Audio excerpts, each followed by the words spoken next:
Saúde na graça de Jesus, cada um de vocês, todos nós que estamos juntos desta forma hoje, aqueles que estão em casa, aqueles que nos estão a ver também pelas redes sociais, nós saudamos a todos na graça do Senhor, pedindo que Ele se revele aos nossos corações neste dia e que encha o nosso coração das suas coisas. Vamos orar. Pai, nós somos gratos ao Senhor por nos deixar estar juntos, de uma forma ou de outra, podermos escutar a Tua Palavra e sermos desafiados por ela. Senhor, neste dia nós queremos que Tu possas, através da ação do Teu Espírito Santo, falar com todos nós e mostrar-nos as nossas necessidades, a fim de deixarmos que o Teu Espírito trabalhe de tal maneira que a Tua obra se realize dentro dos nossos próprios corações. Nós oramos estas coisas em nome de Jesus. Amém. Nós vamos ter hoje também a celebração da nossa ceia, a ceia do Senhor, de maneira que estaremos juntos ainda para celebrar este memorial que o Senhor Jesus nos deixou. Hoje quero convosco ler Tiago, capítulo 4, verso 7 ao verso 10. Este texto que está em Tiago fala-nos de algo que eu considero ser bastante oportuno. Diz assim o verso: Sujeitai-vos, portanto, a Deus, mas resisti ao diabo, e ele fugirá de vós. Chegai-vos a Deus, e Ele se chegará a vós outros. Purificai as mãos, pecadores, e vós que sois de ânimo dobre, limpai o coração. Afligi-vos, lamentai e chorai. Converta-se o vosso riso em pranto, e a vossa alegria em tristeza. Humilhai-vos na presença do Senhor, e Ele vos exaltará. De facto, este texto começa com o versículo 1, criando o contexto daquilo que leva Tiago a explicar estas palavras. E eu lerei o versículo 1 e 2. De onde procedem guerras e contendas que há entre vós? De onde, senão dos prazeres que militam na vossa carne? Cobiçais e nada tendes, matais e invejais e nada podeis obter. Viveis a lutar e a fazer guerras, nada tendes porque não pedis. Pedis e não recebeis, porque pedis mal, para esbanjardes em vossos prazeres. Hoje eu gostaria de refletir convosco acerca daquilo que se chama a higienização da alma. Nunca se falou tanto de higienização como nos nossos tempos. Nos últimos meses nós temos, de facto, sido bastante alertados para a necessidade que nós temos de ter procedimentos de higiene e todos nós estamos bem informados acerca disso. Há uma semana atrás, mais ou menos, estava a ver um vídeo na televisão com o meu neto e nesse vídeo apareciam algumas instruções de como é que as crianças podiam, de alguma forma, estar instruídas acerca destes princípios de higiene que são pedidos nestes momentos de pandemia. E é interessante porque as instruções que eram dadas naquele vídeo, de uma forma cantada e também de alguma forma com expressões do corpo, isto é, dançado, tinham uma excelente música, transmitiam uma mensagem interessante que até a mim me cativava. Curioso que no final deste vídeo eu conversei com o meu neto e fiz-lhe algumas perguntas. E uma das perguntas que lhe fiz foi o que é que a canção dizia acerca de lavar as mãos? E na verdade ele respondeu-me bem a todas as perguntas, exceto a esta. Mas o que acontece é que o vídeo dizia que de 10 em 10 minutos as crianças deviam de lavar as mãos. O que aconteceu foi que o meu neto, que tem apenas 5 anos, gostou imenso da música, achou de tal forma interessante a forma como a mensagem passou, mas o que é curioso é que para ele, na sua cabeça, foi absurdo ele pensar que de 10 em 10 minutos estaria a correr para a casa de banho para lavar as suas mãos. A verdade é que há muita gente também que acha que é absurdo usar máscara, outros acham que é absurdo usar luvas, outros acham que não se deve andar na rua, etc, etc. Mas é interessante que a palavra de Deus fala muito da higienização da nossa alma. E foi isso que me chamou a atenção. Tal como aconteceu com o meu neto, há muitas pessoas que acham absurdas muitas das recomendações que a palavra de Deus faz acerca da necessidade de nós andarmos limpos na presença de Deus. O que é curioso é que quando nós olhamos para este texto de Tiago, nós sabemos que Tiago é o escritor.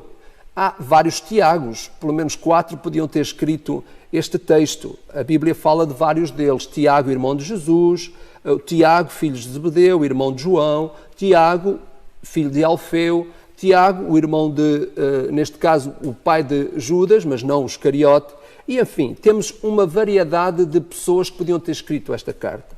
O que é sabido é que, de facto, o Tiago, enquanto irmão de Jesus, conta a história que ele não acreditou que Jesus era o Messias. Então, a certa altura, quando estava próximo da sua morte, parece que Tiago, sendo o irmão mais velho a seguir a Jesus, terá dito que ele não iria comer enquanto Jesus não ressuscitasse. E o que é verdade é que Jesus, depois de ter ressuscitado, apareceu-lhe a ele, e ele de tal forma ficou impressionado, crendo que o seu meio-irmão era o Messias, que ele se tornou líder da igreja lá em Jerusalém, foi considerado o justo. De tal forma ele tinha uma vida devocional, diz que passava a maior parte do tempo a orar de joelhos, até lhe chamavam, diziam que ele tinha joelhos de camelo por causa de todo aquele calo que criou por passar horas e horas a orar de joelhos. A verdade é que nós sabemos que qual fosse o escritor, que não temos absolutamente a certeza, mas fosse qual fosse, nós sabemos que toda esta carta está assente numa estrutura do Sermão da Montanha, o que é curioso. O que nos quer dizer o seguinte, que provavelmente a pessoa que escreveu a carta ao Tiago, que tem o nome de Tiago, foi alguém que esteve próximo do ensinamento do Senhor Jesus, talvez alguém que tenha convivido muito de perto com ele. Mas, como disse, a palavra de Deus encoraja-nos a mantermos o corpo, a mente, o coração e a alma higienizados. Quando olhamos para as Escrituras, nós percebemos que o pensamento bíblico encoraja-nos a nós termos uma limpeza quádrupla. Isto é, por exemplo, Isaías fala-nos da necessidade que nós temos da limpeza dos nossos lábios, a limpeza das nossas mãos, em Salmo refere isso, a limpeza do coração, a limpeza da mente. Quer dizer que as orientações bíblicas, ou neste caso éticas, que a Bíblia nos apresenta, exigem que as palavras, as obras, as emoções e os pensamentos devem ser todos limpos, purificados. Interior e exteriormente, o homem tem que ser limpo, porque só os limpos de coração verão a Deus, como Jesus diz no Sermão da Montanha, capítulo 5, verso 8 de Mateus. Jesus, nos seus debates com os fariseus, ora sendo interpelado, ora interpelá-los a eles, a certa altura disse: ai de vocês, mestres da lei e fariseus, hipócritas! Vocês limpam o exterior do copo e do prato, mas por dentro eles estão cheios de ganância e cobiça. Fariseus cegos, limpem primeiro o interior do copo e do prato, para que o exterior também fique limpo. De facto, o capítulo 4 de Tiago começa com um capítulo de guerra, isto é, indicando crise. Ao contrário do que acontece, por exemplo, com o capítulo 4 de Filipenses, que é chamado o capítulo da paz. O escritor Warren Wiersbe, que faz um comentário ao livro de Filipenses, faz uma comparação muito interessante entre o capítulo 4 de Tiago e o capítulo 4 de Filipenses, considerando que um é o capítulo da guerra e outro é o capítulo da paz. Tiago identifica de uma forma bem clara onde é que está a origem dessa guerra, dessa tal crise. Ele fala no versículo 2, cobiçais e nada tendes, matais e invejais e nada podeis obter, viveis a lutar e a fazer guerras. Isto é, paixões, cobiças, invejas, motivações erradas, amizades impróprias, orgulho, tudo isso pode ser o fator que está por trás dos conflitos que existem na nossa própria alma. Os conflitos que existem dentro da nossa própria vida. Nós sabemos que as guerras podem ser internas, podem ser externas, podem ser institucionais, podem ser interrelacionais, podem ser estatais, podem ser pandémicas até. Pode haver guerras silenciosas dentro de nós também. O que Tiago está a falar neste capítulo é uma espécie de apelo aos pecadores. A palavra grega que aparece aqui significa o pecador contumaz. Aquele homem mau, aquele indivíduo cujo pecado é aberto, evidente, é notório, aqueles que preferem viver em companhia da desobediência à lei, aqueles que amam uma vida corrupta. Mas até parece que isto não tem nada a ver connosco, pensamos nós. Parece que, afinal de contas, nós não somos assim tão pecadores. Mas todos sabemos, o quanto é fácil para todos nós vivermos no campo da nossa própria rebeldia e da rebeldia que o mundo nos contamina. A tais pessoas pecadoras, curiosamente, Tiago exige uma reforma moral, uma reforma que abranja tanto a conduta exterior como os seus próprios desejos íntimos. Exige tanto mãos limpas como coração limpo. Curiosamente, eu penso que o escritor estava a pensar no Salmo 24, que é um salmo muito interessante, que nos leva à presença do Senhor e nos encoraja a ir à presença do Senhor. Aliás, foi o próprio Senhor Jesus também que falou sobre isso, quando disse que o contaminava o ser humano não é tanto o que entra, mas o que sai. Exatamente como esta pandemia que nós estamos a viver nestes dias. Todos os dias nós ouvimos mensagens em relação à higienização do nosso corpo. Pessoalmente, gostaria muito de ouvir os governos falarem mais ou muito mais daquilo que é também a higienização moral dos nossos corações. De facto, a higienização do nosso corpo está na moda. Falar sobre a higienização das nossas mãos, da nossa cara, enfim, de tudo o que nós temos exteriormente é moda.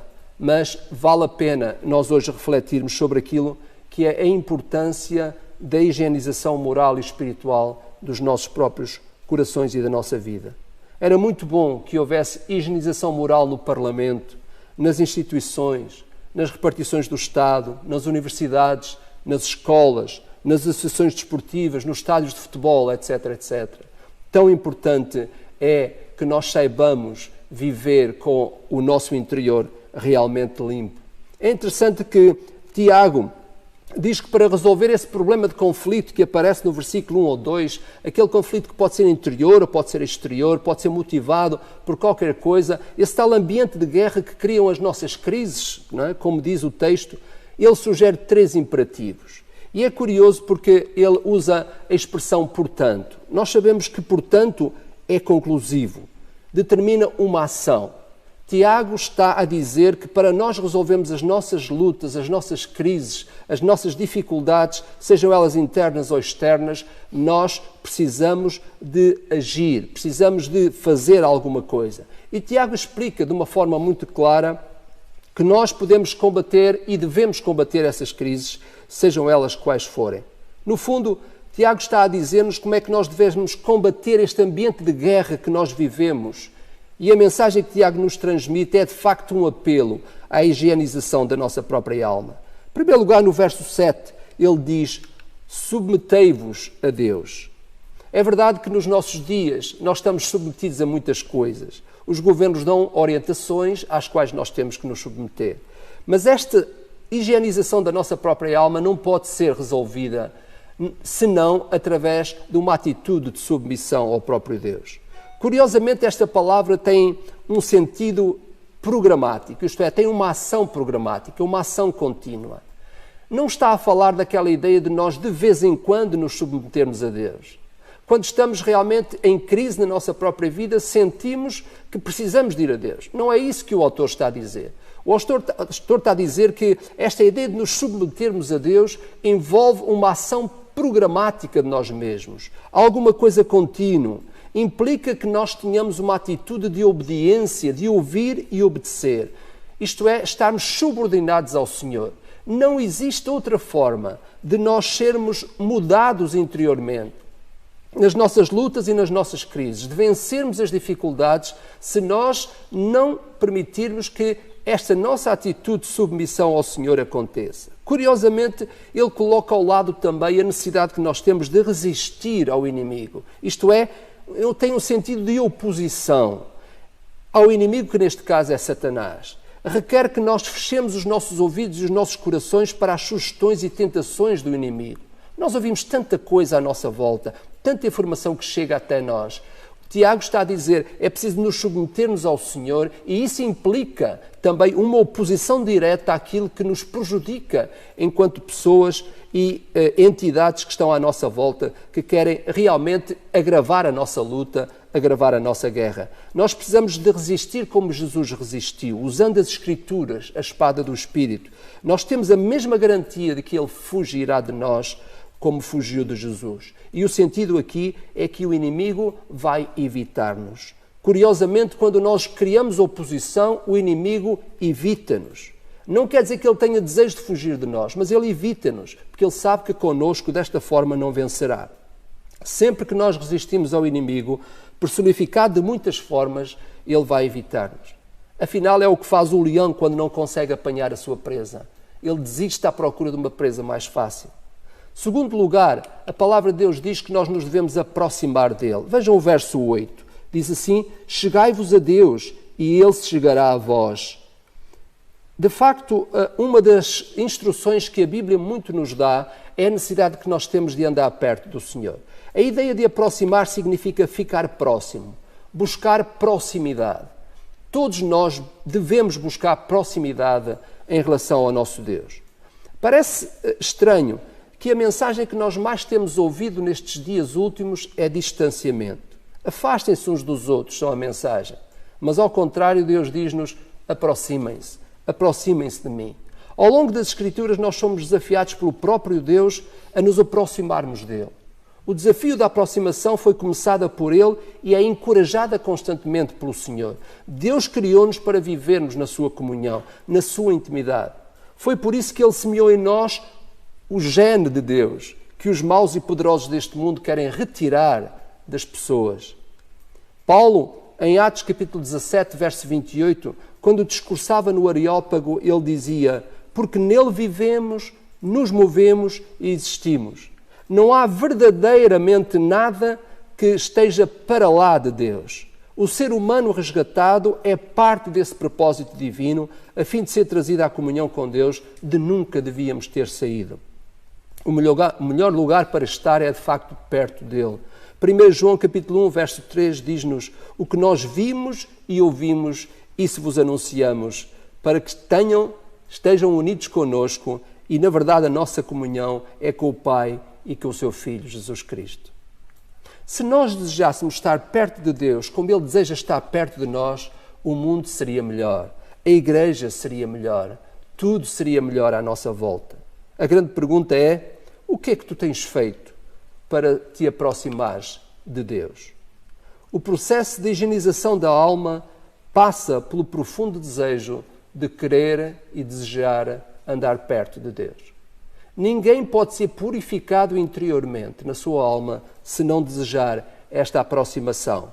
Na verdade, Tiago explica 3 ações para que cada pessoa se aproxime de Deus. Curiosamente, ele diz: lavem as mãos, pecadores. Não existe uma mensagem tão mais interessante do que esta, numa altura em que somos desafiados constantemente a lavar as nossas próprias mãos. O sentido aqui é purificar, é tornar limpo. Na verdade, nós sabemos que as ações representam, ou melhor, as mãos representam as nossas ações, aquilo que nós fazemos. A frase "a limpai as mãos" é interessante, porque leva-nos àquilo que originalmente significava a lei cerimonial, isto é, a purificação ritual, externa, com água, que tornava o homem limpo cerimonialmente para que pudesse estar em condições de adorar a Deus. Isso era no passado. Os sacerdotes deviam lavar-se e banhar-se antes de começar o serviço no Velho Testamento. O judeu ortodoxo deve lavar cerimonialmente as suas mãos antes de comer. Na verdade, os homens chegaram a compreender que Deus requer muito mais do que uma lavagem externa, de maneira que a frase começou a ter um significado de pureza moral. Lavo as mãos na inocência. O próprio Isaías dizia: lavai-vos, purificai-vos, o que significa cessai de fazer o mal. Na primeira carta a Timóteo, realmente insiste-se com os homens que levantem as mãos santas, sem ira nem contenda. A mesma história da frase mostra um aprofundamento crescente de que Deus, de facto, quer e manda que nós nos aproximemos dele com as nossas mãos limpas, isto é, ações que estão filtradas por aquilo que é o desejo de Deus. Então, ao longo do tempo, esta ideia de lavar as mãos tornou-se efetivamente muito mais do que um fator externo. Significa que a lavagem das mãos, que tem a ver com as nossas ações, elas precisam de ser espiritualmente higienizadas. Será que os teus negócios, será que as tuas compras, será que os teus relacionamentos estão higienizados? Estarias disposto a sacrificar alguma coisa para que realmente essa coisa recebesse essa higienização necessária para que quando tu a uses ou a procuras, de facto estás a colocá-la no momento certo, sem a colocares à frente do próprio Deus? O salmista dizia: lava-me completamente da minha iniquidade e purifica-me do meu pecado, pois conheço as minhas transgressões e o meu pecado está sempre diante de mim. Segunda coisa é: limpem os corações. Curiosamente, a palavra diz hipócritas, isso é, pessoas indecisas. O que quer dizer a palavra aqui é que muitas vezes estas pessoas estão entre duas lealdades, divididas entre duas coisas. É isso que o sentido quer dizer. Limpem os vossos corações, purifiquem-nos, decidam para que lado é que vocês vão. O que é que vocês escolhem, na verdade? É o sentido que está aqui. Mas os corações representam os nossos motivos, os nossos desejos, as nossas aspirações. Curiosamente, a palavra judaica, a palavra grega cardias, que traduz para coração, também significa na cultura judaica mente, personalidade, caráter, vida íntima, alma, o estado emotivo, o intelecto, a vontade, a intenção. Será por essa razão que a palavra coração aparece nas Escrituras quase 900 vezes? De alguma forma, a importância que existe de nós não sermos pessoas divididas, nós sermos capazes de escolher verdadeiramente o lado da higienização da nossa própria alma. Aqui soa-nos ao ouvido a grande determinação que Josué colocou perante o povo de Israel quando eles estavam prontos a tomar posse da terra prometida. Escolham hoje a quem desejam servir. Porém, eu e a minha casa serviremos ao Senhor. Esta foi uma determinação do coração. Quando determinamos que o nosso coração faça escolhas de aproximação a Deus, já estamos a purificar os nossos próprios corações. Não pode haver purificação de coração sem aproximação a Deus. Uma aproximação através de ações corrigidas, motivos e desejos purificados, mas também através de uma atitude de contrição. Davi dizia no Salmo 51, verso 10: cria em mim, ó Deus, um coração puro e renova dentro de mim um espírito inabalável. Um espírito que não está dividido, que nem fica dividido, que sabe a quem escolhe, sabe que caminho seguir. Em terceiro lugar, é-nos dito: entristeçam-se. Não é? E aqui estamos a falar do verso 9. Afligi-vos, lamentai e chorai, converta-se o vosso riso em pranto e a vossa alegria em tristeza. A palavra aí é entristeçam-se, isto é, lamentem, chorem, fiquem afligidos. Que importância tem isto na nossa aproximação a Deus? O entristeçam-se é como se o escritor estivesse a dizer: limpem a alma. Sabemos bem a importância da confissão nestas coisas. A confissão faz isto à nossa alma, liberta, alivia o peso do pecado, porque nós o depositamos na pessoa certa e no lugar certo. A confissão, verdadeiramente, é o caminho onde nós somos levados quando nos sentimos profundamente tristes pelos pecados consumados, os pecados que praticamos. Vale a pena perguntar: como é que você se sente quando peca? Desculpa-se a si mesmo? Torna-se vítima da conspiração do inimigo? Ou tem talvez uma atitude do género: há quem ainda peque mais que eu? Na verdade, existe uma só forma da nossa alma ser lavada e purificada para ser considerada totalmente limpa, totalmente higienizada. Bem-aventurados aqueles que lavam as suas vestiduras no sangue do Cordeiro. Diz Apocalipse capítulo 22, verso 14. Nós precisamos exercitar a confissão como um processo de aproximação a Deus. A verdadeira confissão é reabilitadora. Ela não pode ser considerada tão banal que desconsidera o pecado praticado, como algumas pessoas. Oh Senhor, desculpa lá isso. Não. De facto, a confissão também não pode ser tão restrita que possa sentir-me assustado de ir à presença do Senhor sem ser perdoado. Não. A verdadeira confissão é reabilitadora. E, de facto, o que é a verdadeira confissão? Aquela que é feita à pessoa certa. Deus Pai, através do meio certo. Jesus, somente Jesus. Sem necessidade de intermediários, pois o véu do templo rasgou-se de alto a baixo no momento da morte de Cristo, para dizer-nos que a partir de Jesus todos podem chegar ao Pai por Ele mesmo. Todos os pecados cometidos, até mesmo pelo mais horrendo pecador, é confessável diante de Deus. Jesus ensinou-nos que se o nosso pecado envolveu o próximo, depois de confessado diante de Deus, deverá ser confessado também diante do próximo que foi prejudicado pelo meu pecado. Tiago diz-nos, para nos aproximarmos de Deus precisamos lavar as mãos, purificar as nossas ações, lavar os nossos corações, isto é, purificar os nossos desejos e motivações e limpar a nossa alma, isto é, levar a nossa condição de pecadores à presença de Deus. E isto só pode ser feito através de uma confissão que é feita diante de Deus, aquele que nos abre a porta para chegarmos a Ele, aquele que está sempre pronto para nos receber quando nos chegamos a Ele, pronto para nos abrir a porta da intimidade. Ele disse a Jeremias, buscar-me-eis e me achareis, se me buscardes de todo o vosso coração.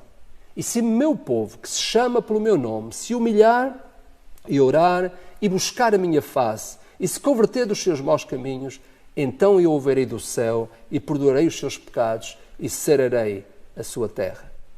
No verso 10, nós encontramos a terceira indicação que nos é dada através do imperativo.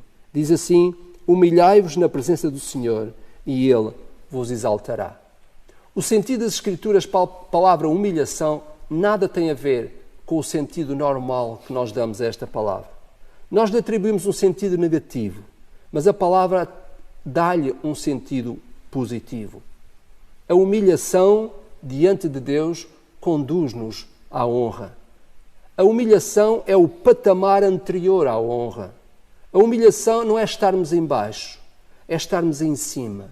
O apóstolo Pedro aprendeu o mesmo ensinamento que Tiago, pois em 1 Pedro capítulo 5, verso 6, ele diz, sendo assim, humilhai-vos sob a poderosa mão de Deus, para que Ele, a seu tempo, no tempo certo, vos exalte. Permitam partilhar convosco o que eu vejo na minha mente a respeito deste assunto. Eu vejo-me subindo os degraus das escadas, degrau a degrau, e eu chego ao último patamar, chamado humilhação, e fico a aguardar à porta até que o Senhor me abra a porta no tempo certo. É isso que Pedro está a dizer. Nós temos que ir subindo os degraus da humilhação e haverá um patamar onde o Senhor, de facto, nos convida para nos honrar. Mesmo no caso do próprio Cristo, diz Paulo, quando ele escreve aos Filipenses, que Jesus se humilhou até à morte de cruz, mas que na sequência disso, reparem, Deus, o Pai, o exaltou de sobremaneira, que lhe deu um nome que está acima de todo o nome, ao qual se dobrarão todos e confessarão que Jesus Cristo é o Senhor, para a glória de Deus Pai. Depois da humilhação vem a honra. Ele nos exalta. Para que devemos humilhar-nos? Ou porquê? Por nada. Perante quem devemos humilhar-nos? Perante Deus. De facto, esta é a mensagem. Falando honestamente, talvez precisamos de humilhar-nos diante de Deus por causa do nosso materialismo, talvez por causa do nosso secularismo, talvez por causa do nosso legalismo, talvez por causa do nosso formalismo, ou do nosso mundanismo, ou talvez do nosso narcisismo. O amor em excesso que nós temos por nós próprios, talvez. Mas é diante de Deus que nós temos que nos humilhar. Não é diante das coisas que nós nos humilhamos. Nós não devemos humilhar-nos perante as coisas quando elas nos falham. Nós devemos humilhar-nos perante Deus a respeito das coisas às quais nós, por certo, estamos demasiado agarrados. Sim, Tiago está a abrir-nos um caminho gradativo para a resolução das nossas crises epidémicas da alma. Primeiro, ele diz, submetei-vos a Deus. Isto é, criem um plano programático que inclua Deus em tudo o que vocês buscam. Em segundo, ele diz, aproximai-vos de Deus. Obedecendo a essas regras de aproximação que Deus, na verdade, nos dá, lavem as mãos, tenham cuidado com as vossas ações, lavem os corações, tenham cuidado com os vossos sentimentos e desejos, lavem a vossa alma, mostrando entristecimento pelos pecados e buscando a confissão como forma de nos vermos livres dos nossos sentimentos causadores de guerras interiores. Em terceiro, Tiago leva-nos a um estado de humilhação diante de Deus, porque este é de facto o único caminho para sermos exaltados e colocados no lugar de preferência que Deus deseja, que é próximo de si. Há um desafio final, efetivamente, que nos é dado. Esse desafio vem de 2 Coríntios, capítulo 7, verso 1, e diz assim: Amados, visto que temos tais promessas. Que promessas são essas? É a promessa que o Senhor nos faz, que diz: habitarei neles e entre eles andarei. Por isso, purifiquemos toda a impureza do corpo e do espírito, aperfeiçoando a santidade no temor do Senhor. De facto, somos desafiados nestes dias a olhar em excesso, talvez, para aquilo que é a higiene do nosso corpo. Mas tal como aconteceu no vídeo com o meu neto, onde às vezes nós achamos tão absurdo o que nos é pedido que nós desligamos a informação, que isso não aconteça em relação àquilo que é a orientação da Palavra de Deus.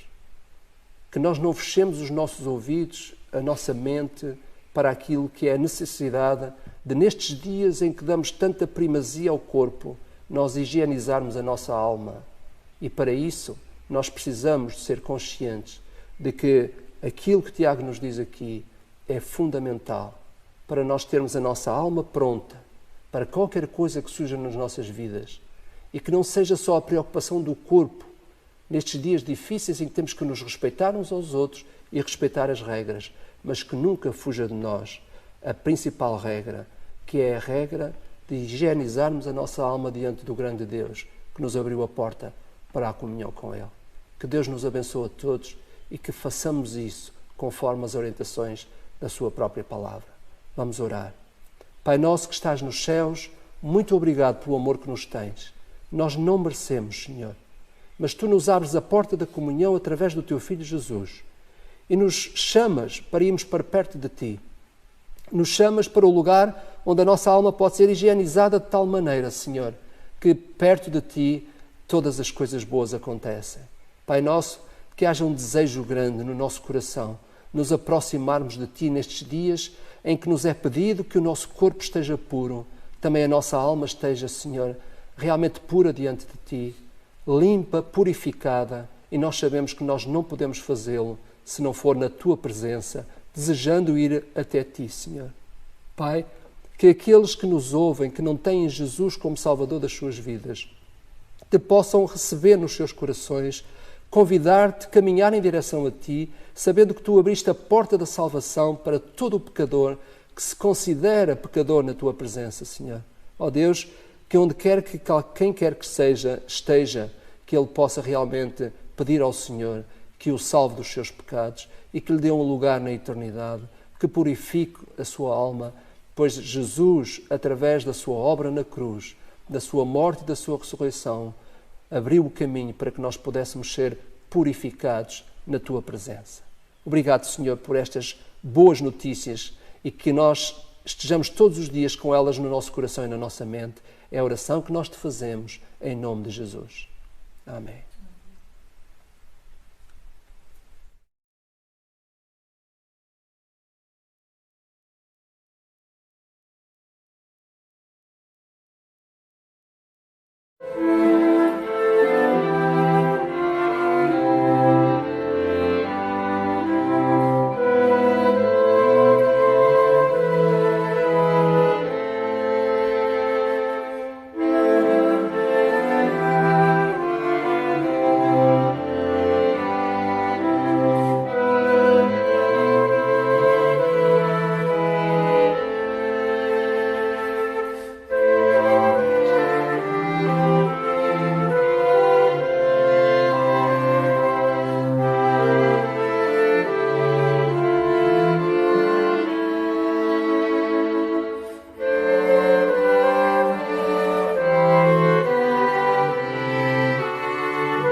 Bem-vindos à mesa. É o próprio Senhor Jesus que nos convida. Ele não só disse, vinde a mim todos vocês que estão cansados e oprimidos e eu vos aliviarei, mas Ele também nos convida à sua mesa.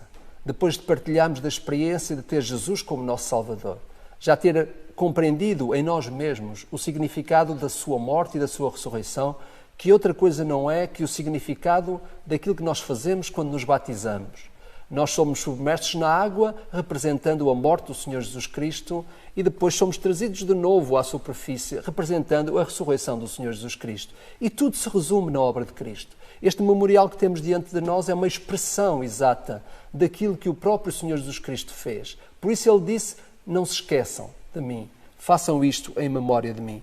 E é curioso que diz o texto em Lucas, no capítulo 22, no versículo 14, que chegada a hora, Jesus pôs-se à mesa e com ele os apóstolos e disse-lhes, tenho desejado ansiosamente comer convosco esta Páscoa antes do meu sofrimento. Jesus sabia que aquela era a última vez que ele estaria à mesa com os seus discípulos, antes de dar a sua vida pelos pecadores. E de facto, ele fez aquilo, ainda que com peso na sua alma, certamente, pelo facto de, poucas horas depois, ele seria morto na cruz, mas ele sentiu gosto naquele momento também. Porque ele sabia que aquele momento era um momento que representava tudo aquilo que ele estava a passar para nós. Tudo aquilo que era a expressão da sua obra na cruz estava presente ali, através dos símbolos, como nós os temos hoje aqui. E de facto, todos nós também gostamos de os bons momentos da nossa vida serem fotografados, serem de alguma forma, se fosse hoje, faríamos vídeo, sei lá, o que nós faríamos para traduzir para a tela aquilo que são os momentos bons da nossa própria vida. Jesus quis que esse momento fosse passado à tela.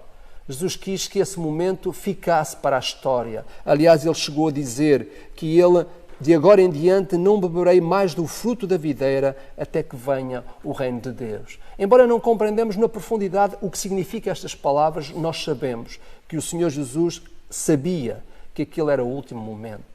E quão expressivo é nós estarmos à volta da mesa para tomar parte neste memorial. Perguntamos, todos podem tomar parte neste memorial?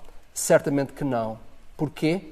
Porque só aqueles que na verdade partilham da experiência de ter um Jesus que morreu por eles e ressuscitou, faz sentido que tomem parte no pão e no vinho. Mas tu podes. Se tu realmente sentes necessidade do Salvador e o convidas para a tua vida, então, representando isso através do batismo nas águas, simbolicamente expressando para as pessoas à tua volta aquilo que Jesus já fez anteriormente, isto é, tu és uma nova pessoa, tu ressuscitaste depois de estares morto nos teus delitos e nos teus pecados e és uma pessoa nova diante de Deus. Qualquer pessoa, no lugar onde está, pode desejar ser discípulo do Senhor Jesus Cristo, crendo que Ele morreu por si, ressuscitou por si e Ele vai voltar também por si. Então, dizendo Jesus, eu sei que eu não posso salvar-me a mim mesmo, quero a eternidade, mas não consigo por mim próprio, tu próprio morreste e deste a tua vida, eu te recebo na minha vida, no meu coração.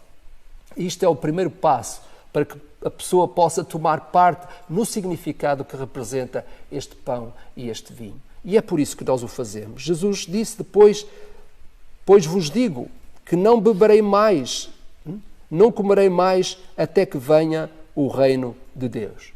E tomando o cálice, tendo dado graças, disse, recebei e parti entre vós, porque isto de agora em diante, representa o meu corpo, representa o meu sangue.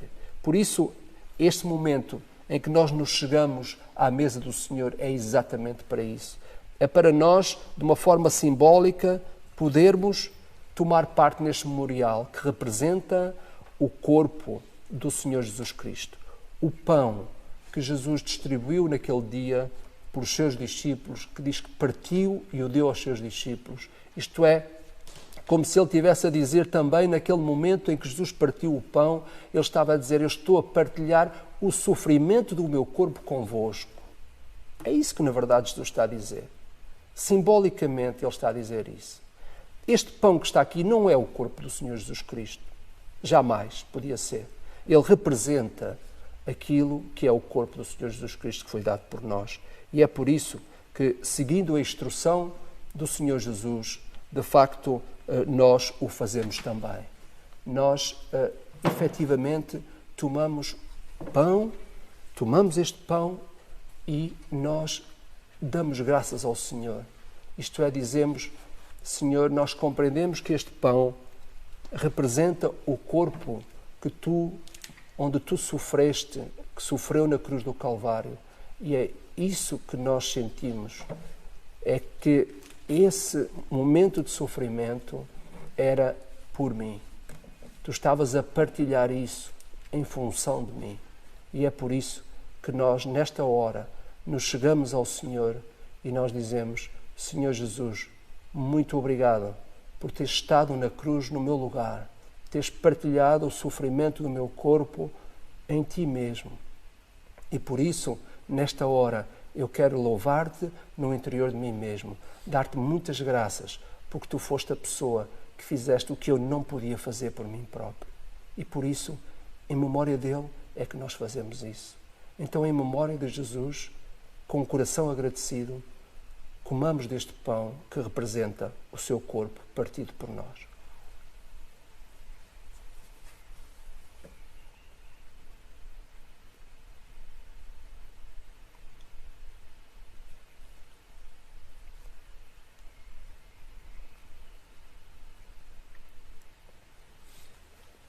De forma seguida, o Senhor Jesus tomou também o cálice. O cálice representava aquilo que era o sangue que havia sido vertido na cruz do Calvário. Há muitas coisas que possam dizer-se sobre o sangue, mas nós sabemos que sem sangue não há vida. E por isso, o Senhor Jesus Cristo, quando foi à cruz, ele morreu porque o seu corpo estava a ser realmente entrado numa crise em que não era mais possível para o corpo suportar, mas há também o sangue que foi derramado por nós. E essa imagem vem-nos do Velho Testamento, quando não havia possibilidade de qualquer coisa que fosse à presença de Deus ser aceite sem derramamento de sangue. Porquê? Porque apontava para aquele momento em que o Senhor Jesus Cristo havia de morrer na cruz e o seu sangue havia de ser vertido. Nós sabemos que não era aceite na presença de Deus qualquer sacrifício que não tivesse o sangue por trás. Por isso que o animal era morto, simbolizando aquilo que havia de acontecer anos depois, séculos depois. Foi por isso que João Batista, quando viu Jesus a primeira vez, ele não teve outro entendimento que não, eis o Cordeiro de Deus que tira o pecado do mundo. E é por isso que no conjunto daquilo que foi a entrega do seu corpo e a morte pelo seu sangue, Jesus alcançou um sacrifício eterno para todos nós. O sangue representa a eternidade também. Representa, de facto, aquilo que Deus ainda tem para dar-nos. A vida do Senhor Jesus Cristo esteve presente naquela cruz, mas não ficou lá. Ele ressuscitou. E por isso nós sabemos que no conjunto de toda a obra ela é perfeita. Ela atinge a eternidade. Ela não resolve só os meus problemas enquanto pessoa que passeia por este mundo, mas resolve também os problemas da minha própria eternidade. E por isso o texto diz que o Senhor Jesus, tendo dado graças, disse, recebei e parti entre vós. Fazei isto em memória de mim. E é no conjunto das duas coisas que nós fechamos este memorial que nos representa a grande atitude que nós temos perante um Salvador como Jesus. Não havia outro, não há outro e jamais haverá outro como Ele. Em memória dele, bebamos deste vinho.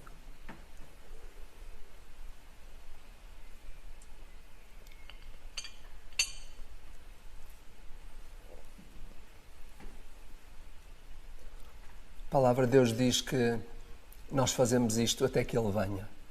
Por isso, a ceia que o Senhor Jesus fez com os seus discípulos, aquela que nós fazemos hoje nas nossas casas, nas igrejas onde o Senhor Jesus é anunciado, nós o fazemos na esperança da vida eterna.